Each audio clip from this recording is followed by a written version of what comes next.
നമസ്കാരം. 3 രാഷ്ട്രീയ നേതാക്കൾക്കും ഒരു സാമൂഹ്യ പ്രവർത്തകനും അടുത്തിടെ 6.46 കോടി രൂപ കൈമാറിയതായി പാതിവില തട്ടിപ്പ് കേസിലെ മുഖ്യപ്രതി അനന്തകൃഷ്ണൻ പോലീസിന് മൊഴി നൽകിയതിൽ വിശദ അന്വേഷണം നടത്തും. ഇതോടെ എല്ലാ രാഷ്ട്രീയ പാർട്ടികളും ആരോപണ നിഴലിലാകുകയാണ്. ഇടുക്കിയിലെ CPM നേതാവിന്റെ അക്കൗണ്ടിലേക്ക് 2 കോടി രൂപയും ഒരു കോൺഗ്രസ് ജനപ്രതിനിധിയുടെ ഓഫീസിലെ 2 പേരുടെ അക്കൗണ്ടുകളിലേക്ക് 2 കോടി രൂപയും തിരുവനന്തപുരം കേന്ദ്രീകരിച്ച് പ്രവർത്തിക്കുന്ന സാമൂഹ്യ പ്രവർത്തകന്റെ അക്കൗണ്ടിലേക്ക് 2 കോടി രൂപയും എറണാകുളത്തെ വനിതാ നേതാവിന്റെ അക്കൗണ്ടിലേക്ക് 46 ലക്ഷം രൂപയും കൈമാറിയെന്നാണ് മൊഴി. ഇതിൽ സായിഗ്രാം സംഘാടകൻ ആനന്ദകുമാറിന് 2 കോടി കിട്ടിയെന്ന് ഉറപ്പായിട്ടുണ്ട്. 46 ലക്ഷം രൂപ നൽകിയത് ലാലി വിൻസെന്റിനും. അന്വേഷണത്തിന്റെ ആദ്യഘട്ടത്തിൽ BJP നേതാക്കൾക്കെതിരെ മാത്രമാണ് ആരോപണം ഉയർന്നതെങ്കിൽ രണ്ടാം ഘട്ടത്തിൽ CPM കോൺഗ്രസ് നേതാക്കളിലേക്കും സംശയം നീളുകയാണ്. തട്ടിപ്പ് സംബന്ധിച്ച വിശദമായ റിപ്പോർട്ട് മുഖ്യമന്ത്രിയുടെ ഓഫീസിന് കൈമാറും.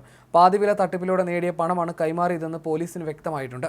രാഷ്ട്രീയ നേതാക്കളുടെ പേരുകൾ ഈ ഘട്ടത്തിൽ വെളിപ്പെടുത്താൻ കഴിയില്ലെന്ന് Ernakulam rural SP doctor Vaibhav Saxena പറഞ്ഞു. തൊടുപുഴ കുടയത്തൂർ അമ്പലം, കുടയത്തൂർ പാലം എന്നിവയ്ക്ക് സമീപവും ഈരാറ്റുപേട്ടയിലും മുട്ടത്തും അനന്തകൃഷ്ണൻ ഭൂമി വാങ്ങിയതിന്റെ രേഖകൾ പോലീസ് പിടിച്ചെടുത്തിട്ടുണ്ട്.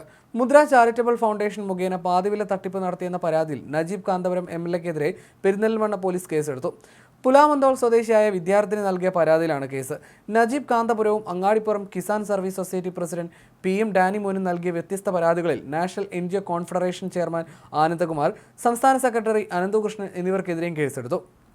അതേസമയം അനന്തകൃഷ്ണൻ തനിക്ക് നൽകിയത് അഭിഭാഷക ഫീസാണെന്ന് ലാലി വിൻസെന്റ് നേരത്തെ പറഞ്ഞിരുന്നു. എന്നാൽ ഇത്രയും വലിയ തുക വക്കീൽ ഫീസായി വാങ്ങാൻ മാത്രം പ്രമുഖ അഭിഭാഷകയാണോ ലാലി വിൻസെന്റ് എന്നത് അന്വേഷണ സംഘത്തിന് മുന്നിലുള്ള ചോദ്യമാണ്.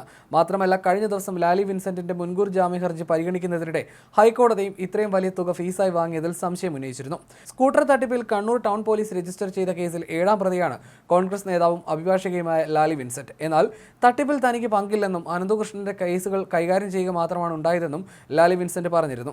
ലാലി വിൻസെന്റിന് മുൻകൂർ ജാമ്യം കിട്ടുമോ എന്നതും നിർണായകമാണ്. അതേസമയം തട്ടിപ്പ് കേസിൽ കോൺഗ്രസ് നേതാവ് ലാലി വിൻസെന്റിന്റെ മുൻകൂർ ജാമ്യാപേക്ഷയിൽ ഹൈക്കോടതി അറസ്റ്റ് തടഞ്ഞുകൊണ്ട് ഉത്തരവിട്ടിരുന്നു.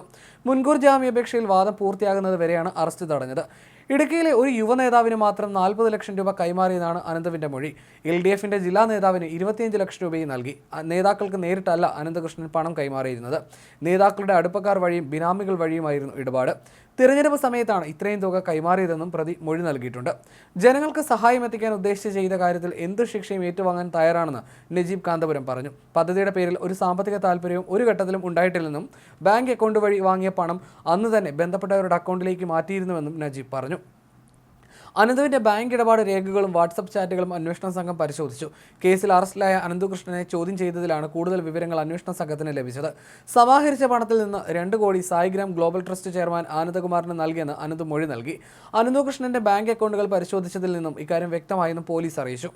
മറ്റ് പല ആവശ്യങ്ങൾക്കായി 1.5 കോടി രൂപ വിവിധ സമയങ്ങളിൽ പിൻവലിച്ചതിന്റെ തെളിവുകളും പോലീസിന് ലഭിച്ചു. അനന്തുവിന്റെ വാട്സപ്പ് ചാറ്റ്, വോയിസ് മെസ്സേജുകൾ എന്നിവ അന്വേഷണ സംഘം പരിശോധിച്ചു. പലരും പണം കൈപ്പറ്റിയത് സഹകരണ ബാങ്കുകളിലെ അക്കൗണ്ടുകൾ വഴിയാണ്. ഇതിന്റെ വിശദാംശങ്ങളും അന്വേഷണ സംഘം ശേഖരിച്ചു. തിരിമറി നടത്തിയിട്ടില്ലെന്നും സമാഹരിച്ച പണം ആദ്യഘട്ടത്തിൽ ഉൽപ്പന്നങ്ങൾ വിതരണം ചെയ്യാൻ ഉപയോഗിച്ചുവെന്നുമാണ് അനന്തു ആവർത്തിക്കുന്നത്. അനന്തു സംസ്ഥാന വ്യാപകമായി വിതരണം ചെയ്ത ഉൽപ്പന്നങ്ങളുടെ വിശദാംശങ്ങളും പോലീസ് ശേഖരിക്കുന്നുണ്ട്. ആലുവ പോലീസ് ക്ലബ്ബിൽ ചോദ്യം ചെയ്തതിനു ശേഷം അനന്തുവിനെ മൂവാറ്റുപുഴ സ്റ്റേഷനിൽ എത്തിച്ചു. അടുത്ത ദിവസം ഇയാളെ ഇടുക്കിയിലെ വിവിധ സ്ഥലങ്ങളിൽ എത്തിച്ച് തെളിവ് ശേഖരിക്കാനാണ് നീക്കം. ബിനാമി അക്കൗണ്ടുകളിലേക്ക് പണം പോയിട്ടുണ്ടോ എന്ന് ഉൾപ്പെടെ മനസ്സിലാക്കാൻ അനന്തുവിന്റെ സ്ഥാപനത്തിലെ ജീവനക്കാരെയും വിളിച്ചു വരുത്തും.